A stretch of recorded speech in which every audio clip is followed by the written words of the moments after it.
4 ಬಾರಿ 4 ರಾಜ್ಯಗಳಿಗೆ ಪವಿತ್ರ ಗೌಡ ಪ್ರವಾಸ. ಬಿಸಿನೆಸ್ ಟ್ರಿಪ್ ಗ್ರೀನ್ ಸಿಗ್ನಲ್ ಕೊಟ್ಟ ಕೋರ್ಟ್. ಮೇ 5ರಿಂದ 19ರವರೆಗೆ ಪವಿತ್ರ ಗೌಡ ಪ್ರವಾಸ.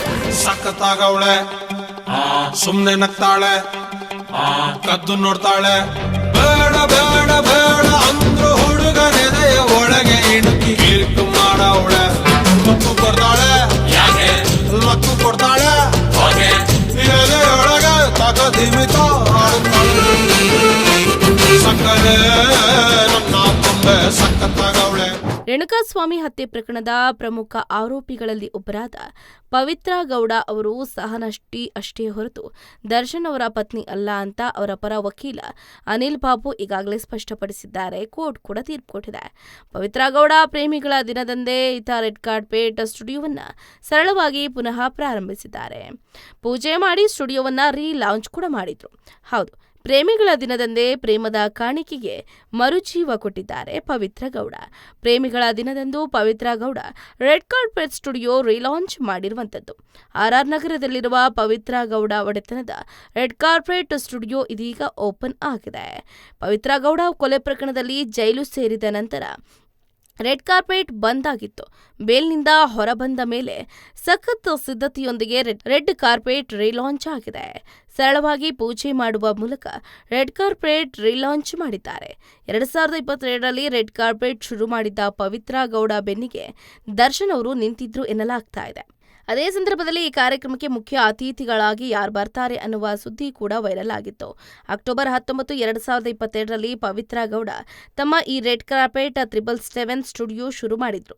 ಅಮೂಲ್ಯ ಸೋನಾಲ್, ರಕ್ಷಿತಾ ಪ್ರೇಮ್ ಸೇರಿದಂತೆ ಅನೇಕರು ಮುಖ್ಯ ಅತಿಥಿಗಳಾಗಿ ಬಂದು ಸ್ಟುಡಿಯೋದ ಬಾಗಿಲನ್ನ ತೆರೆದಿದ್ರು. ಆದರೆ ಇದೀಗ ಕೊಲೆ ಪ್ರಕರಣದ ನಂತರ ಏಕಾಂಗಿಯಾಗಿ ರೆಡ್ ಕಾರ್ಪೆಟ್ನಲ್ಲಿ ಪವಿತ್ರ ಇದ್ದಾರೆ. ಸಿಂಪಲ್ ಆಗಿ ರೆಡ್ ಕಾರ್ಪೆಟ್ ರೀಲಾಂಚ್ ಮಾಡಿದ್ದಾರೆ. ರೆಡ್ ಕಾರ್ಪೆಟ್ ಸ್ಟುಡಿಯೋದಲ್ಲಿ ಪೂಜೆ ಮಾಡಿಸಿ ಯಾವುದೇ ಗೆಸ್ಟ್ ಗಳಿಲ್ಲದೆ ಸರಳವಾಗಿ ರೆಡ್ ಕಾರ್ಪೆಟ್ ಅನ್ನ ರೀಲಾಂಚ್ ಮಾಡಿದ್ದಾರೆ. ರೇಣುಕಾಸ್ವಾಮಿ ಕೊಲೆ ಪ್ರಕರಣದಲ್ಲಿ ಆರೋಪಿ ಪವಿತ್ರ ಗೌಡ ಈಗ ಬಿಸಿನೆಸ್ ವ್ಯವಹಾರಕ್ಕಾಗಿ 4 ರಾಜ್ಯಗಳಿಗೆ ತೆರಳುವುದಕ್ಕೆ ಅರ್ಜಿಯನ್ನು ಸಲ್ಲಿಸಿದ್ದಾರೆ ಎನ್ನಲಾಗ್ತಾ ಇದೆ. ಚಿತ್ರದುರ್ಗದ ರೇಣುಕಾಸ್ವಾಮಿ ಕೊಲೆ ಪ್ರಕರಣದ ಸಂಬಂಧ ಆರೋಪಿಗಳಿಗೆ ರಾಜ್ಯ ಬಿಟ್ಟು ಹೋಗಬಾರದು, ಅನುಮತಿ ಬೇಕೇ ಬೇಕು. ಈ ಹಿಂದೆ ಪವಿತ್ರ ಗೌಡ ಕೋರ್ಟ್ ಅನುಮತಿ ಪಡೆದು ಅನ್ಯ ರಾಜ್ಯಕ್ಕೆ ಹೋಗಿ ಬಿಸಿನೆಸ್ ಕೆಲಸಗಳನ್ನ ಮುಗಿಸಿಕೊಂಡು ಬಂದಿದ್ರು. ಈಗ ಮತ್ತೊಮ್ಮೆ ಹೊರ ರಾಜ್ಯಕ್ಕೆ ತೆರಳುವುದಕ್ಕೆ ಆರೋಪಿ ಪವಿತ್ರ ಗೌಡ ಅರ್ಜಿಯನ್ನ ಸಲ್ಲಿಸಿದ್ದಾರೆ ಎನ್ನಲಾಗ್ತಾ ಇದೆ. ಹಾಗಾಗಿ ಬಿಸಿನೆಸ್ ವ್ಯವಹಾರ ಸಂಬಂಧ 4 ರಾಜ್ಯಗಳಿಗೆ ತೆರಳುವುದಕ್ಕೆ ಅನುಮತಿ ಕೋರಿ ಪವಿತ್ರ ಗೌಡ ಅವರು ಅರ್ಜಿಯನ್ನ ಸಲ್ಲಿಸಿದ್ದಾರೆ. ಕೋಲ್ಕತ್ತಾ, ಸೂರತ್, ಮುಂಬೈ, ಗುಜರಾತ್, ಮಂತ್ರಾಲಯಕ್ಕೆ ತೆರಳುವುದಕ್ಕೆ ಅರ್ಜಿಯನ್ನ ಸಲ್ಲಿಸಿದ್ದಾರೆ ಎನ್ನಲಾಗ್ತಾ ಇದೆ. ಹೌದು, 57ನೇ ಸೆಷನ್ಸ್ ಕೋರ್ಟ್ಗೆ ಅರ್ಜಿ ಸಲ್ಲಿಸಿದ ಪವಿತ್ರ ಗೌಡ ಅವರು ಅನ್ಯ ರಾಜ್ಯಗಳಿಗೆ ಪ್ರಯಾಣಿಸುವುದಕ್ಕೆ ಅನುಮತಿಯನ್ನ ಕೇಳಿದ್ದಾರೆ. 57ನೇ ಸಿಸಿಎಚ್ ಕೋರ್ಟ್ ಅರ್ಜಿ ಮನವಿ ಪುರಸ್ಕರಿಸಿ ಪವಿತ್ರ ಗೌಡ ಪ್ರಯಾಣಕ್ಕೆ ಅನುಮತಿಯನ್ನ ಕೊಟ್ಟಿದೆ. ಮೇ 5ರಿಂದ ಮೇ 19ರವರೆಗೆ ಪವಿತ್ರ ಗೌಡ ಪ್ರವಾಸಕ್ಕೆ ಅನುಮತಿಯನ್ನ ನೀಡಲಾಗಿದೆ. ಮುಂದಿನ ವಿಚಾರಣೆ ಮೇ 20ಕ್ಕೆ ಮುಂದೂಡಿಕೆ ಮಾಡಲಾಗಿದೆ. ಇತ್ತೀಚೆಗೆ ಬೆಂಗಳೂರಿನ ಪ್ರಸಿದ್ಧ ಬನಶಂಕರಿ ದೇವಸ್ಥಾನಕ್ಕೆ ಕೊಲೆ ಆರೋಪಿಯಾದ ಪವಿತ್ರ ಗೌಡ ಭೇಟಿಯನ್ನ ಕೊಟ್ಟಿದ್ರು. ಮಂಗಳವಾರದಂದು ಶಕ್ತಿ ದೇವತೆಯ ದರ್ಶನ ಪಡೆದ ಪವಿತ್ರ ದೇವರಿಗೆ ಸೀರೆ ಸಮರ್ಪಿಸಿ ವಿಶೇಷ ಪೂಜೆಯನ್ನು ಕೂಡ ನೆರವೇರಿಸಿದ್ರು. ಸದ್ಯ ಈ ಭೇಟಿ ಜನರ ಗಮನ ಸೆಳೆದಿದ್ದು, ಪವಿತ್ರ ಗೌಡರ ಕಾನೂನು ಸಮಸ್ಯೆಗಳಿಗೆ ಸಂಬಂಧಪಟ್ಟಂತೆ ವಿವಿಧ ಊಹಾಪೋಹಗಳಿಗೆ ಎಡೆಮಾಡಿಕೊಟ್ಟಿತ್ತು. ಏಪ್ರಿಲ್ 15ರಂದು ಬೆಳಿಗ್ಗೆ ಬನಶಂಕರಿ ದೇವಸ್ಥಾನಕ್ಕೆ ತೆರಳಿದ್ದ ಪವಿತ್ರ ಗೌಡ ಶಕ್ತಿ ದೇವತೆಯಾದ ಬನಶಂಕರಿ ಅಮ್ಮನವರ ದರ್ಶನವನ್ನ ಪಡ್ಕೊಂಡ್ರು. ಸಾಂಪ್ರದಾಯಿಕವಾಗಿ ದೇವರಿಗೆ ಸೀರೆಯನ್ನ ಸಮರ್ಪಿಸಿದ ಅವರು ದೇವಾಲಯದ ಅರ್ಚಕರಿಂದ ವಿಶೇಷ ಪೂಜೆಯನ್ನು ಕೂಡ ಮಾಡಿಸಿದ್ರು. ಸುಮಾರು 1 ಗಂಟೆಗೂ ಹೆಚ್ಚು ಕಾಲ ದೇವಸ್ಥಾನದಲ್ಲಿ ಕಳೆದ ಪವಿತ್ರ ಈ ಭೇಟಿಯ ಸಂದರ್ಭದಲ್ಲಿ ಅವರ ಜೊತೆಗೆ ಕೆಲವು ಆಪ್ತರು ಕೂಡ ಇದ್ರು ಎನ್ನಲಾಗ್ತಾ ಇದೆ. ಪವಿತ್ರ ಗೌಡ ರೇಣುಕಾಸ್ವಾಮಿ ಕೊಲೆ ಪ್ರಕರಣಕ್ಕೆ ಸಂಬಂಧಪಟ್ಟಂತೆ ಈಗಾಗಲೇ ಸಾಕಷ್ಟು ಚರ್ಚೆಗೆ ಒಳಗಾಗಿದ್ದಾರೆ.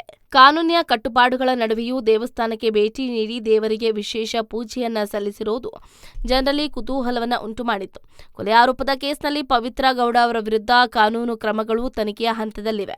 ಈ ಸಂದರ್ಭದಲ್ಲೇ ಬನಶಂಕರಿ ದೇವಸ್ಥಾನವು ಕರ್ನಾಟಕದಲ್ಲಿ ಶಕ್ತಿ ದೇವತೆಯ ಪ್ರಮುಖ ಆರಾಧನಾ ಕೇಂದ್ರಗಳಲ್ಲಿ ಒಂದಾಗಿದೆ. ಇಲ್ಲಿ ಪ್ರತಿ ವರ್ಷ ಲಕ್ಷಾಂತರ ಭಕ್ತರು ದರ್ಶನಕ್ಕಾಗಿ ಆಗಮಿಸುತ್ತಾರೆ. ಮಂಗಳವಾರ ಹಾಗೆ ಶುಕ್ರವಾರ ಇಲ್ಲಿ ವಿಶೇಷ ಪೂಜೆ ಕೂಡ ನಡೆಯುತ್ತೆ. ಈ ದಿನಗಳಲ್ಲಿ ಭಕ್ತರ ಸಂಖ್ಯೆ ಗಣನೀಯವಾಗಿ ಹೆಚ್ಚಿರುತ್ತೆ. ದೇವಾಲಯಗಳಲ್ಲಿ ವಿಶೇಷ ಪೂಜೆ ಮಾಡಿಸಿ ದೇವರಿಗೆ ಸೀರೆ ಸಮರ್ಪಿಸುವ ಮೂಲಕ ತಮ್ಮ ಭಕ್ತಿಯನ್ನ ವ್ಯಕ್ತಪಡಿಸುತ್ತಾರೆ. ಬನಶಂಕರಿ ದೇವಸ್ಥಾನವು ಬೆಂಗಳೂರಿನ ದಕ್ಷಿಣ ಭಾಗದಲ್ಲಿ ನೆಲೆಗೊಂಡಿದ್ದು ಶತಮಾನಗಳಿಂದ ಭಕ್ತರ ಆಕರ್ಷಣೆಯ ಕೇಂದ್ರವಾಗಿದೆ. ಇದನ್ನು 1915ರಲ್ಲಿ ಸುಬ್ರಹ್ಮಣ್ಯ ಶೆಟ್ಟಿಯವರು ಸ್ಥಾಪಿಸಿದ್ದು, ದೇವಾಲಯವು ಇಂದಿಗೂ ಸಾಂಸ್ಕೃತಿಕ ಮತ್ತು ಧಾರ್ಮಿಕ ಕೇಂದ್ರವಾಗಿ ಮಿನುಗ್ತಾ ಇದೆ. ಇಲ್ಲಿ ನಡೆಯುವ ಜಾತ್ರೆ ಮತ್ತು ವಿಶೇಷ ಪೂಜೆಗಳು ರಾಜ್ಯದಾದ್ಯಂತ ಜನರನ್ನ ಗಮನ ಸೆಳೆಯುತ್ತೆ.